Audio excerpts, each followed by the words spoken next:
আমি এখানে সম্মান দেখিয়েছি তার বাচ্চাকে এবং তাকে। আমি এখানে কোনো ওই হিসিং ফিসিং এগুলো কোনো কিছুতেই আমি একদমই ইন্টারেস্টেড না। প্রথমবারের মতো ক্যামেরার সামনে চিত্রনায়িকা শবনম ইয়াসমিন বুবলিকে সমর্থন জানিয়েছেন চিত্রনায়িকা অপু বিশ্বাস। সম্প্রতি সাংবাদিক অপু বিশ্বাসকে প্রশ্ন করেন শবনম ইয়াসমিন বুবলি দ্বিতীয় সন্তানের মা হতে চলেছে। এই বিষয়টা নিয়ে নানান রকম গুঞ্জন আশেপাশে চলছে। অনেকেই বলছে এই বাচ্চাটা হয়তো শাকিব খানের, আবার অনেকেই বলছে বাচ্চার বাবা অন্য কেউ। এ বিষয়ে আপনি কি বলবেন?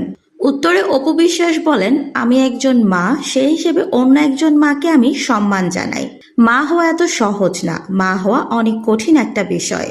একটা অন্য প্রাণকে 10 মাস নিজের গর্ভে ধারণ করা লাগে। একটু একটু করে সেই বাচ্চাটাকে বড় করতে হয়। একটা বাচ্চা বড় করতে গেলে নানান রকম সমস্যার সম্মুখীন মাকেই হতে হয়।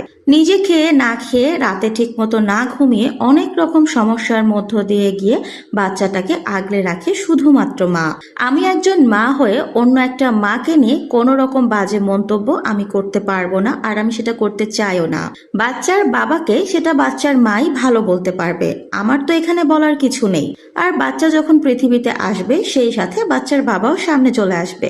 এটা নিয়ে আমি মনে করি না কোনো দর্শক বা কোনো সাংবাদিক কারোরই কোনো মাথা ঘামানোর কোনো কিছু আছে। আপনারা কি কখনো দেখেছেন বাচ্চার বাবা ছাড়া বাচ্চা সামনে এসেছে? বাচ্চার বাবা সহই বাচ্চার সামনে এসেছে। তো আপনাদেরকে ধৈর্য নিয়ে অপেক্ষা করতে হবে।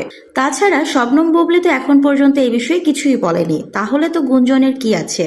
শবনম বুবলি আগে বলুক বাচ্চাটা কার বা বাচ্চার বাবাকে, আদৌ সে প্রেগনেন্ট কিনা, তার তো এটা বলতে হবে। দেখে অনেক কিছুই মনে হচ্ছে, দেখে অনেক কিছুই বোঝা যাচ্ছে। এগুলোর উপর ভিত্তি করে একজন মাকে নিয়ে অসম্মানজনক কথা কিন্তু কেউ বলতে পারে না। অপু বিশ্বাস আরো বলেন, আমি বলবো বাচ্চার বাবা যেই হোক, সময় মতো সেটা সবাই জানতে পারবে।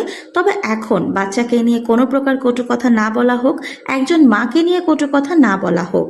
সবাই বাচ্চার মা এবং বাচ্চার জন্য শুভকামনা জানান, দোয়া করেন বাচ্চাটা যেন সুন্দরভাবে এই পৃথিবীতে আসতে পারে। বাচ্চা পৃথিবীতে আসার পর বাচ্চার বাবাও সামনে চলে আসবে, তাই এ বিষয়ে কাউকে টেনশন করতে না করেছে চিত্রনায়িকা অপু বিশ্বাস।